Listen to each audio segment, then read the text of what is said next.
Hi, boys and girls. Happy Wednesday. Today I have another book, keeping with our letter theme. This one is called The Long, Long Letter, and it is by Elizabeth Spurr and illustrated by David Catrow. Now, I've got the lights on behind me, lights off behind me. I'm trying to do everything to make sure we can try to see the pictures. But I love this cover because what's on there that Mrs. Nielsen just absolutely loves? A mailbox? A pig? You say the chickens? Yeah, that's Mrs. Nielsen. So if you notice, she was looking in her mailbox. Good. So let us begin. Ooh, and this mailbox doesn't look like it's been used in a very long time. The long, long letter. So are we ready? My mother got a postcard from Aunt Hedda. It read, "Sister dear, don't you owe me a letter?" She received a second message. "I've had no mail for a dog's age." A third, in bold calligraphy, said, "Have you quite forgotten me?" "Land o' sighed my mother. "Why, just last month I wrote her. Poor woman must be lonely, way out there in the boonies, with no kith or kin to care for. She has too much time to fret. I better write a long, long letter, one she will not forget." My mother sat down at her pine-topped desk to write. With a fine-plumed pen she hoped and scrolled morning, noon, and into night.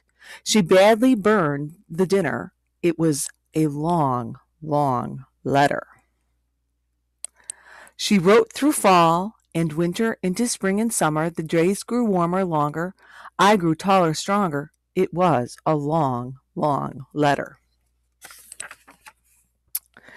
She wrote of cabbages and crocuses, sausages and shoes, the newly born, the price of corn, the cranking phone she'd never use, of darning socks and scouring pots, broken clocks and knitting knots. She wrote all the chores she had no time to do, thanks to the long, long letter.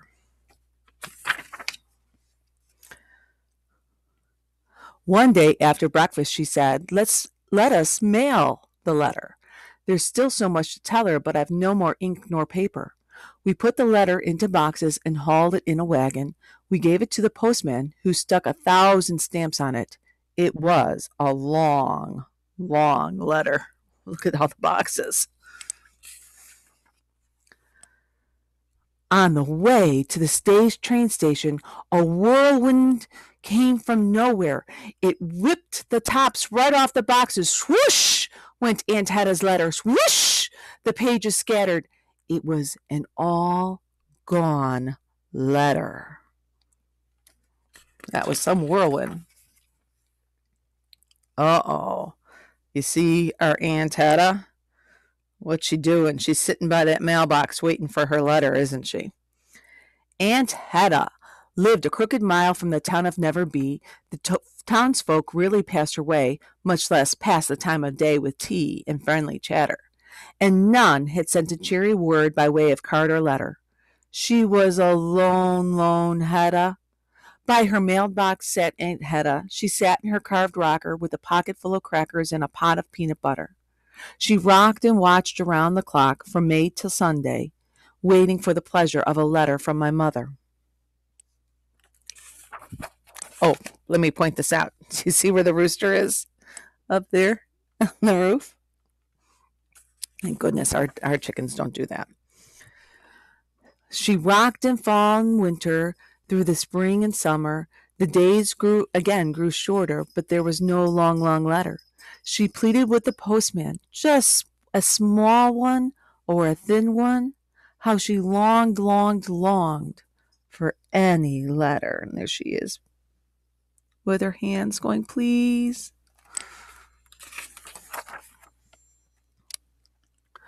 She ate peanut butter crackers to kill the pangs of hunger, but her heart still ached and hungered for a letter. Where was the missive from her sister? How could it have missed her? She kept a hawk's watch on the mailbox since a year ago September. And there we go. She's kept a hawk's watch. So what does that mean? She's turned into a hawk? What do we call that, boys and girls? They're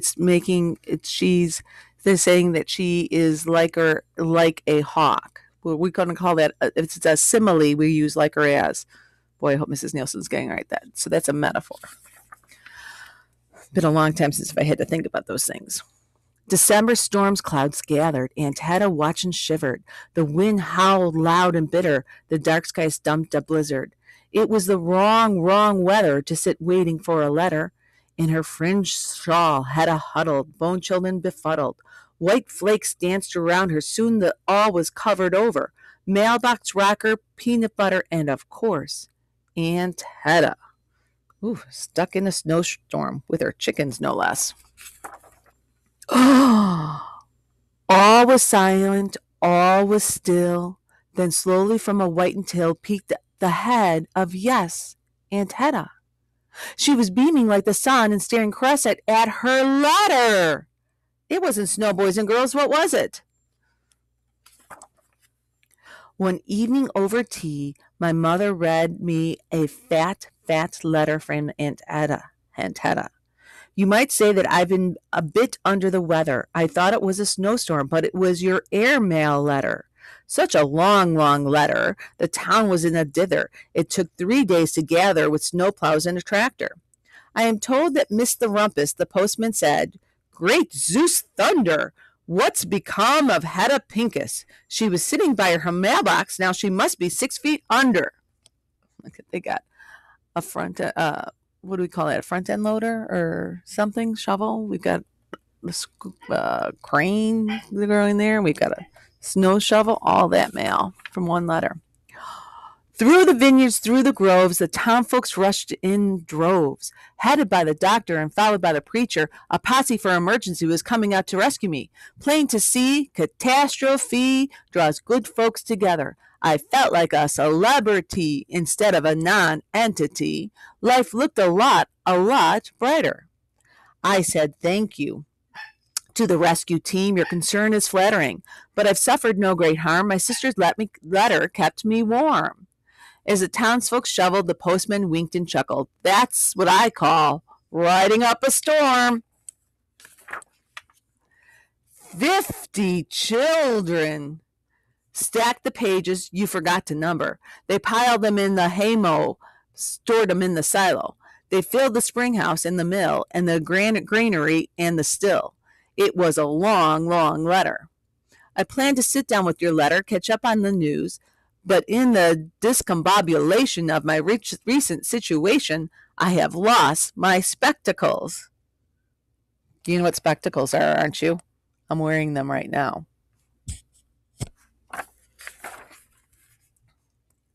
I cannot read your long letter.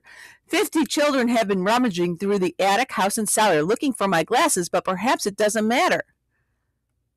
Does anybody notice anything about Aunt Hedda? This is something Mrs. Nielsen does all the time. Miss Hanson and Miss Anna and Miss Diaz. They can Mr. Martinez. Look at where her spectacles are. Everybody's looking. For now, I have 100 eyes, but best of all, I realize this town is filled with caring friends. I'll never feel alone again, thanks to your long letter. So before she was all alone, and now, look what the long letter brought her. And the end. And that's a very, wow, what a story, huh? Everybody coming together, helping out. That's just what we're doing now, right? I hope we're all helping each other out. So, now you're going to say to me, Mrs. Nielsen, what you got for me today? I got something really cool for you. This. Now, to you, this might just look like a paper towel or roll. You know, it's the inside, the cardboard part after you finish your paper towels. To Emily, who's watching this video, I'm sure, because she follows my Durkin Park librarian page, she's going to be like, hey, that's my time capsule, Mom. And I'm going to tell you, you're lucky you're not paying rent or storage fees for me keeping all this stuff. So yes, I went into your closet and took out your time capsule. So Emily is almost going to be 26 years old. Her birthday's right around the corner. And this is her kindergarten time capsule. do not open until 2012. So it's been past 2012, so we can open it. And there, it's empty. But here are the papers. Let's see what Emily wrote. Emily, and this was in the year 2000, January 13th, as a matter of fact, her teacher stapled it and stamped it. It says, I am 5 years old. My school name is St. Bernadette. My teacher is Miss Carr. My friends are Rachel, Emma, Tyler, Crystal. My favorite thing to do is play. And she goes on, and there's even a little picture of Emmy. She's so cute. And let's see what else she has in here.